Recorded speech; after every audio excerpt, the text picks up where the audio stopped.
រឿងប្រាសាទវត្តនគរ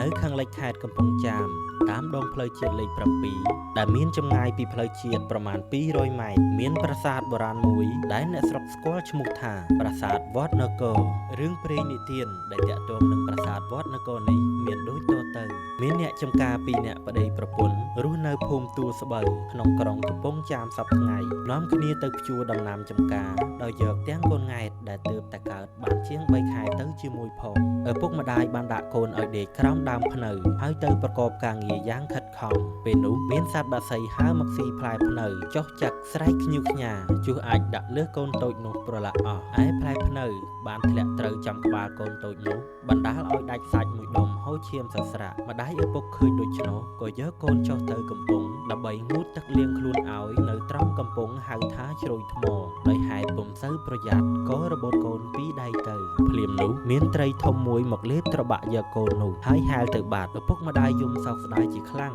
តែពុំដឹងធ្វើដូចម្ដេចក៏វិលត្រឡប់ទៅផ្ទះវិញចំណែកឯត្រីក្រោយពីបានត្របាក់លេបកូនក្មេងនោះហើយក៏ហែលចុះតាមទន្លេធំទៅមហាសមុទ្រចិនរហូតដល់ប្រទេសចិនមានអ្នកនេសាទម្នាក់បានបង់សំណាញ់ជាប់ត្រីធំនោះហើយយកទៅវះពូស្រាប់តែឃើញកូនក្មេងតូចនៅរស់នៅឡើយនាយនេសាទបានយកកូននោះទៅថ្វាយព្រះចៅក្រុងចិនហើយព្រះអង្គក៏ថ្នាក់ថ្នមទុកដូចជាបុត្ររបស់ព្រះអង្គផ្ទាល់លុះដល់កូននោះធំព្រះអង្គបានឲ្យរៀនសូត្ររហូតចេះដឹងយ៉ាងជ្រៅជ្រះរៀនចប់ហើយកុមារបានសូមអនុញ្ញាតពីព្រះចៅក្រុងចិនធ្វើដំណើរទៅលេងស្រុកដើម្បីស៊ើបសួររកឪពុកម្ដាយព្រះចៅក្រុងចិនទ្រង់ព្រះសណ្ដោះប្រោះប្រណីឲ្យរៀបចំសំពៅមួយមានអ្នកបម្រើ500នាក់ដង្ហែកុមារនេះទៅដល់ស្រុកខ្មែរសំពៅចូលចតនៅកំពង់ចាមកុមារក៏ចុះទៅដល់ភូមិអ្នកស្រុកទីនោះហើយបញ្ជាឲ្យសំពៅវិលត្រឡប់ទៅស្រុកចិនវិញនាយកំឡោះនេះតនមត់ឈ្មោះខ្លួនឯងថាចៅព្រំហើយបានទៅសំណាក់នៅនឹងផ្ទះស្ត្រីមេម៉ាយម្នាក់ដោយនៅជាមួយគ្នាយូរទៅ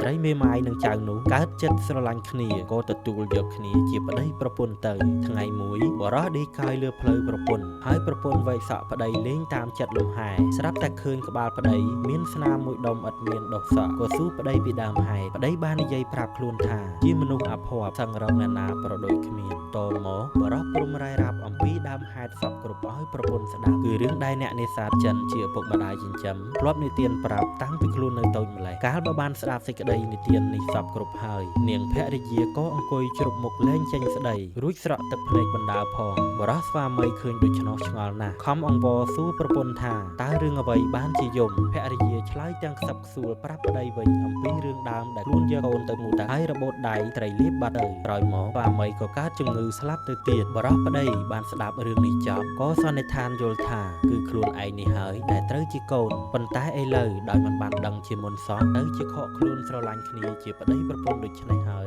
ក៏សំពះសុំខមាទោសម្ដាយហើយឲ្យម្ដាយបញ្ជាដាក់ទណ្ឌកម្មឲ្យខ្លួនដើម្បីធ្វើយ៉ាងណាឲ្យបានរំដោះទុក្ខពីវេរានេះគ្រានោះម្ដាយក៏បញ្ជាថាឲ្យសង់ចេតិយសម្រាប់តម្កល់សពគាត់កាលណាគាត់ស្លាប់ទៅហើយដល់គ្រាកូនស្លាប់ទៅទៀតឲ្យធ្វើជារូបតំណាងរូបកូនអង្គុយសំពះប្រណម្យទៅធាតុម្ដាយឲ្យគ្រប់កំណត់ការព្រះពុទ្ធសាសនា5000ព្រះវស្សាបរោះព្រំដោយសារមានចំណេះមុតមមក៏ឡើងជាគ្រូអាចារ្យនៅក្នុងភូមិស្រុកនោះម្ល៉េះហើយមានសិស្សគុណជាច្រើនជួយចាត់ចែងធ្វើតាមបណ្ដាំម្ដាយរហូតបានសម្រេចគឺចេតិយមួយតម្កល់ធាតុម្ដាយនិងរូបតាព្រំសំពះធាតុនោះ